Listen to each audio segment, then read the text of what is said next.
Martin O'Neill has just delivered a stark warning about Celtic's unsustainable late-game habit. Ange Postecoglou finally breaks his silence on a potential return to paradise. Plus, Paulo Bernardo drops a major hint about his future, Hatate gets a tough reality check from the manager, and a former Stuttgart legend reveals where Celtic Park ranks among the greatest atmospheres in football. But first, make sure you like this video and subscribe to the channel for more Celtic content. Martin O'Neill has just issued a stark warning to Celtic. This habit of leaving everything until the very last second cannot continue, especially with Stuttgart coming to town in the Europa League. It's been widely recognised that this late pattern is completely unsustainable, and now the manager himself has echoed exactly that.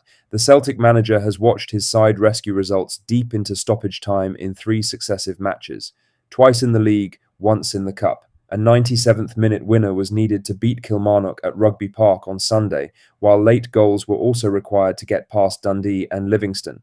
While the drama has delivered points, O'Neill is under no illusions about the risks involved. Speaking ahead of the European tie against Stuttgart, O'Neill admitted the pattern is not something his side can rely on. He said, "It is unsustainable. There's no question of it. It is, absolutely. No, personally speaking, I think we have shown a spirit. I think the lads do keep going.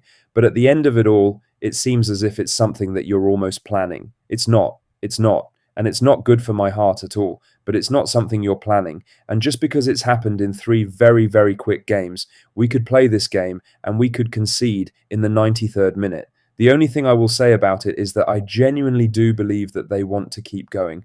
But we're getting away with it. I know this. I'm hoping against Stuttgart that we get on the front foot early. Let's go and do something. Try and do something about the game. If you allow Stuttgart just to get into a pattern of a game, be able to, then they would be very strong. The fighting spirit has been admirable, but against opponents of Stuttgart's quality, relying on last-gasp moments may finally prove costly. Even in Scotland, it happening 3 times in a row is unheard of, but Celtic have made it work. It's a 2-legged tie against the Bundesliga team, so you're hoping that Celtic can take a lead to Germany and have something to play for in front of a bumper away allocation.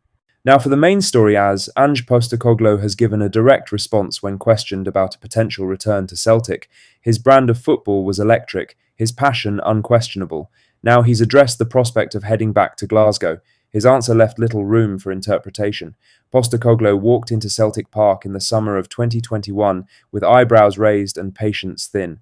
Within months, that had flipped. His side played on the front foot, attacked relentlessly, and swept domestic honours aside. 2 league titles, 2 league cups, and a Scottish Cup followed. He signed off with a treble and a style of football that re-energised the support. Now out of work after his sacking by Nottingham Forest, speculation quickly gathered pace. A vacancy in the summer, unfinished business in Europe, a fanbase that still sings his name. It was an easy link to make. Speaking on the Stick to Football podcast, Postecoglou admitted his affection for the club has not dimmed. "I love Celtic, mate. What a football club.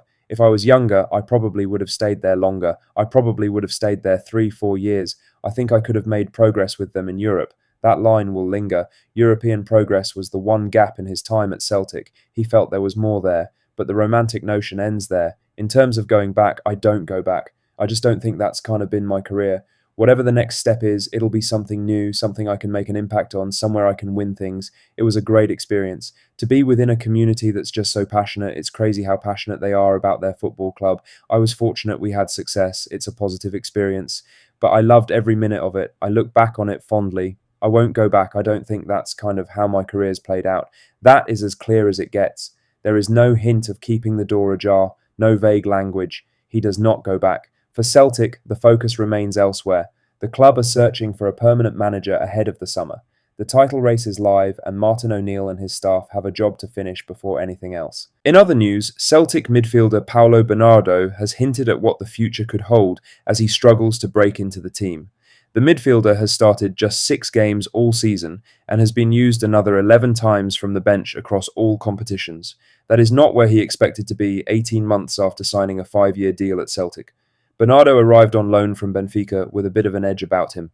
There was composure on the ball and an eye for a pass. When the move was made permanent in 2024, it felt like Rodgers saw something long-term. It has not quite clicked. Summer signing Benjamin Nygren has pushed ahead of him in the pecking order. Hatate remains a fixture when fit. Arne Engels is another option, though currently sidelined. Bernardo has been left scrapping for minutes. Now the 24-year-old has admitted he would not rule out going home. He said, "I love Portugal. For me, living in Portugal is a privilege, so it could happen. I don't know what will happen, but I see it in a positive light, and I'm not closing any doors." There is no grand statement there, just honesty. He knows this season has not gone the way he wanted. It's been a somewhat complicated season, but I've been trying my best to fight for my place and do what I've done in recent seasons. That fight is obvious enough.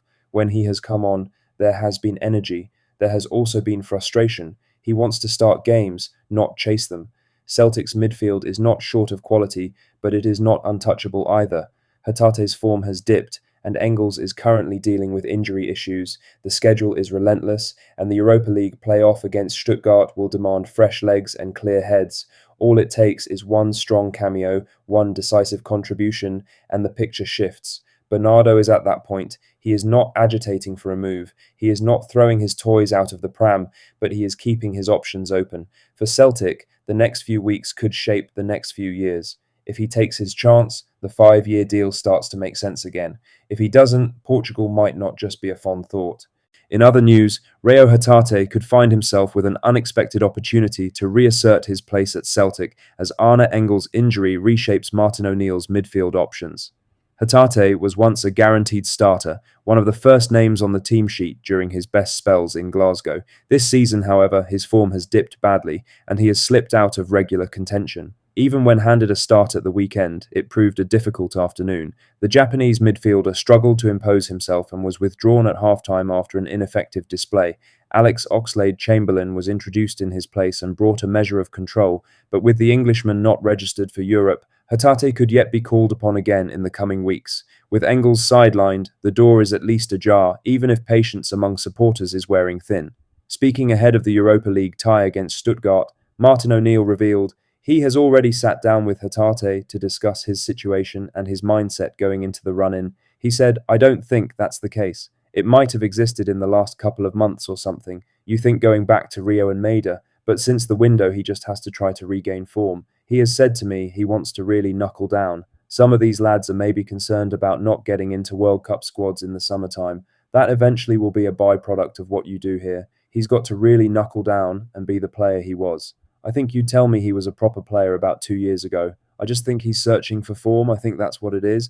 And in fairness to the lad, he stays behind to do extra and wants to do things. He's not the first one to leave the pitch at the end of training. I just think he's frustrated with it because of the player he was, and then he has to find the reasons for it. And I must admit, I haven't had enough time to look back at his glory moments and see what he was doing then, doing differently now, or not doing now that he did then.